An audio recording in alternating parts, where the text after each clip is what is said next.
if you'll have time after the war, you're very welcome. I invite.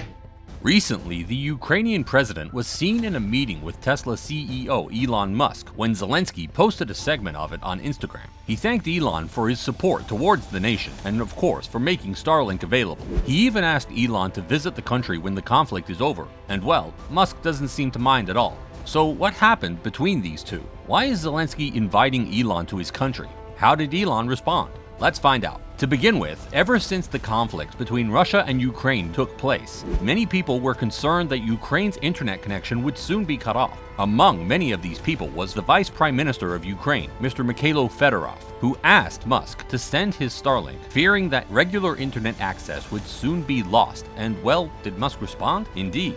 That too within a few hours, and said Starlink service is now active in Ukraine, more terminals en route. Even before this, Elon was showing his total support towards the country and its people with his strong words on Twitter. However, once Elon said he would help, he did that almost instantly. Not only did he turn on Starlink service in Ukraine almost immediately, but also sent them a truckload of Starlink satellite dishes, which are called dishies. Upon receiving, Mr. Fedorov was more than grateful, as he showed his gratitude towards him on Twitter. However, even to this day, regular internet is still available in Ukraine, and some experts were suggesting that Elon's Starlink can even be a threat to local citizens. Why? Well, since Starlink works via satellite signals, it won't be that hard for Russia to trace them and find out who is using them. This topic was brought up by Elon himself, as he warned people to use Starlink only during an emergency and place the antenna as far as possible since it's traceable. To be honest, Mr. Fedorov didn't only ask Musk for help, but he sent requests to almost every big company possible. From asking Apple not to sell products in Russia to telling Facebook to block their servers in Russia. He requested a ton of other companies too, including Google and Cloudflare.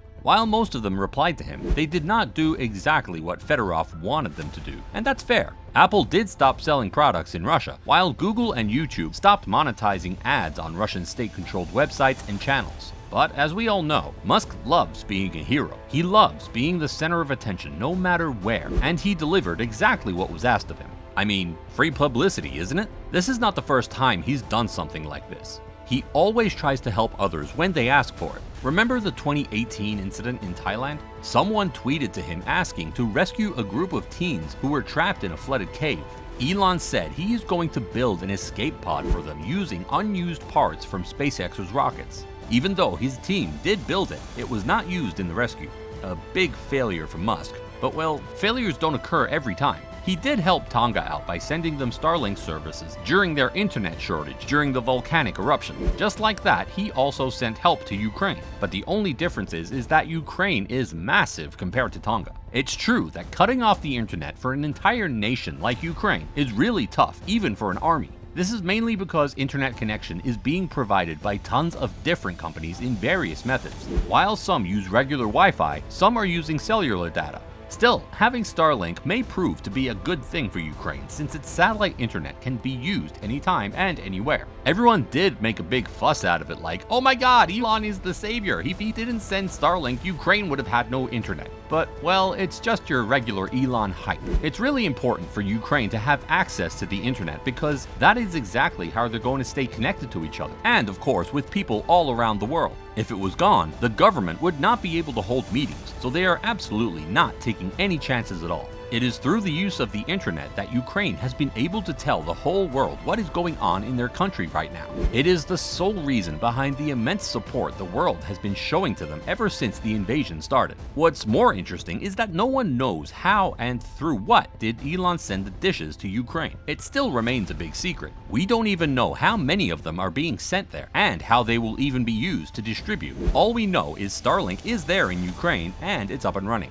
Both SpaceX and Ukraine's Ministry of Digital Transformation was asked regarding this matter. How is all this happening? They chose to remain silent and not disclose any information regarding this matter. Fedorov has requested everyone who has access to Starlink to use it when technical issues such as electrical shortages appear. We saw another tweet from Musk soon after this, where he stated that he has added a new software update to all the dishes. They can now be powered using car cigarette lighters too. Pretty amazing, huh? He has also enabled another feature that allows dishes to be placed and used anywhere. This was important, since many dishes only work in their registered address. 2 hours later, he added yet another tweet, but this time with a warning. He wrote, "Important warning. Starlink is the only non-Russian communications system still working in some parts of Ukraine, so the probability of being targeted is high. Please use with caution." This was the thing I was talking about before, that Starlink is not that safe to use. In fact, it's the most dangerous form of connection being offered in Ukraine. The CEO of Shift5, a cybersecurity firm, explained the matter in much more detail, the how and why dishes can be spotted so easily. This was something that Musk probably did not think about when sending his services almost instantly after the request. That's why wise men say that they should never rush important decisions. What's funny about this incident is that some people are speculating that the dishes Elon sent were from old stocks, the ones they didn't need anymore. People came to this conclusion after seeing the dishes that were sent. The models are the ones that were used last year. There is indeed a new version which is much smaller and looks more modern. However, that's probably not the case, as the opposing argument to this is the fact that there is a global chip shortage going on right now, meaning that Starlink is not being able to produce new dishes. Whichever the case, it does not matter much, as long as Starlink service is working fine. Right before we jump into the next one, if you make it this far, make sure to like and subscribe for more content like this. Lately, after all this has happened, President Vladimir Zelensky tweeted last Sunday revealing that he had personally had a conversation with the founder of SpaceX, Elon Musk. He said that he is grateful that Musk is helping Ukraine with his Starlink internet service after hearing the request from the Vice Prime Minister.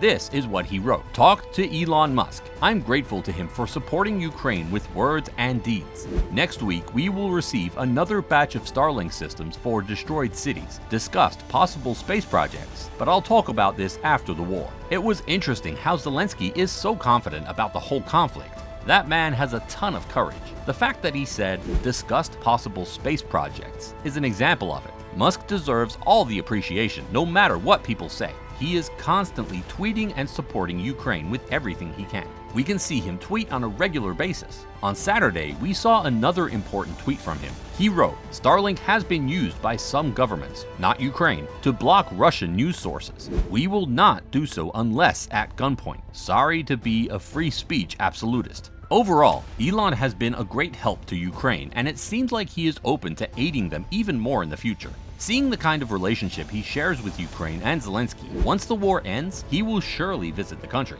In the future, we may even see a SpaceX and Ukraine collaboration for space projects. What are your thoughts on this matter? Will Elon meet Zelensky anytime soon? Let us know in the comments section down below. Be sure to check out this video over here.